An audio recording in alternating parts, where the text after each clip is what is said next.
back again with another CPN video. It's CPN Shawty. Thank y'all for tuning in. I'm coming to you today with 5 things you should never do with the CPN number, all right? If you do it, expect the consequences, all right? This is an educational video, informational purposes only, but it's common sense too, all right?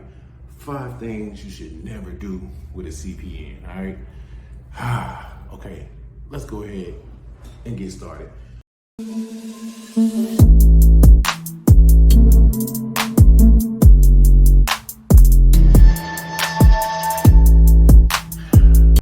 If you're new to the channel, go ahead, click that like button, click that subscribe, and share this video, all right? So I can make more videos. If y'all feeling CPN Shawty, I'm gonna give y'all the real, give y'all information, tips nobody else is giving, you know, and I ain't asking nothing from you. So go ahead, smash that like button, and let's get into it. Number 1, all right? This isn't going in any type of order. I'm just giving you 5 things.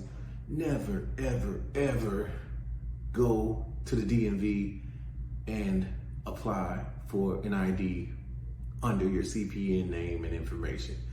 Never do that. Never do that, all right? That would be a dumb bonehead move, all right? Number 2, all right? Never try to purchase a home, get a mortgage using a CPN, all right? I know people that actually rent homes with CPNs all day, every day. I send clients all the time to CPN Generator to do that, you know? And I don't know if they know that, but those clients get approved a lot, you know, and they're renting a home, but never, okay? And I'll leave a link to CPN Generator below. If you got clients or if you're interested in renting a home or apartment or getting a number, I recommend those guys. But look, number 2, never try to get a mortgage with a CPN, all right? So number 3, all right, the number 3 thing you should never do with the CPN is give the information out to the police, all right? Let's say you get pulled over. Sir, can I get your license and registration? All right, here you go, sir. And you hand them some information that has the CPN information on it. Well, now, trust me, it's actually been some people that actually did that. You can't use that for government purposes, people. CPN is for credit purposes only. That's why it's called a credit profile number. It's not called a social private number.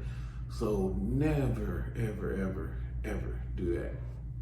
The next thing, man, this right here, it's kind of common sense, but some people may not know.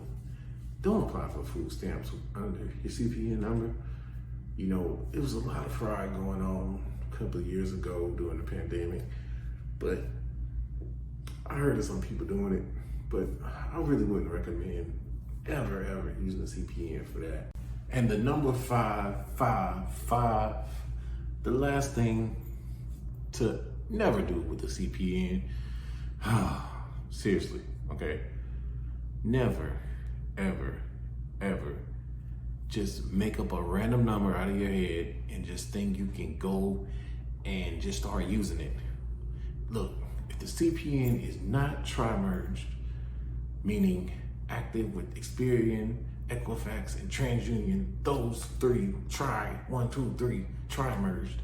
If it's not tri-merged activated, then when you go somewhere and apply for anything, it's not gonna pull up because the number isn't active. So never apply for something if you haven't tri-merged the number. If you don't know what you're doing, click the link below, go to CPN Generator, let those guys help you out, tell them CPN Shawty sent you, and I'll be back again with another CPN video.